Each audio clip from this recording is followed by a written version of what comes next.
ټول د پرایم کیریئر کوچینګ اکیډمي افیشل یوټیوب چینل د پراتک باندې خوش آمدید هر کله کچېری تاسو په دې چینل باندې نو ریکویسټ ټول ته چې دا ضرور سبسکرایب کړئ او بیل آیکن پریس کړئ پر روان ټیم کې کوم نیو اپډیټس دي چې هغه تاسو ته په ټیم باندې ملاويږي.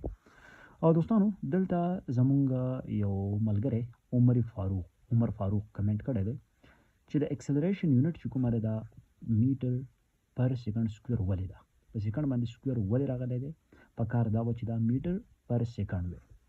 نو زه ورته دا وایم چې عمر بھائی ګوره اکسلریشن خو الریډي ته پیژنې چې اکسلریشن په اصل کې د ټایم ریټ اف چینج څه شی ده ویلاسټي ده.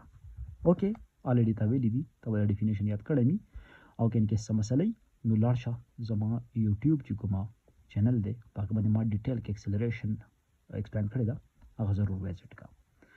اوس دلته ویلاسټي ته ویل دا چې ویلاسټي اصل کې څه شی دی ویلاسټي ته ویل دا چې دا مسله اصل کې ټایم ریټ اف چینج ان ډیسپلیسمنت دی ویل دا کنه.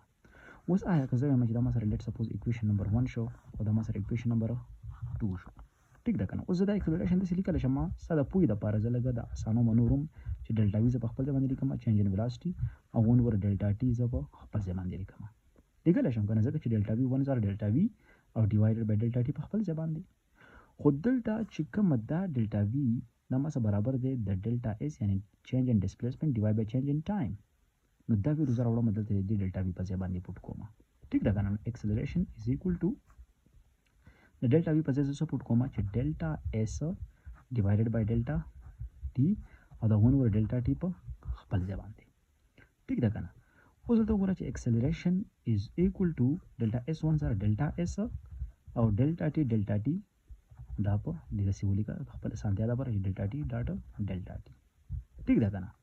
اوس اکسلریشن از ایکوال ټو د ډیسپلیسمنت یونټ سره میټر ده د ټایم یونټ سره سیکنډ ده د بل ټایم یونټ سره دام سیکنډ ده نو میټر په خپل ځای باندې او سیکنډ څه شو سیکنډ سکوير.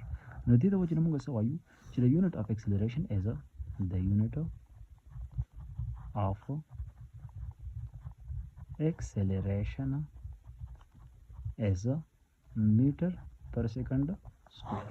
نو هیره ده په دې باندې به وروسته پوه شوئ چې د اکسلریشن یونټ موږ ولې میټر پر سیکنډ سکویر اخلو. مهرباني یو ریکویسټ بیک تاسو ټول دا چې د پی سی سی اس جی ال کوم یوټیوب چینل دی کوم ټیک ټاک اکاونټ دی ضرور فالو کړئ او چینل سبسکرایب کړئ.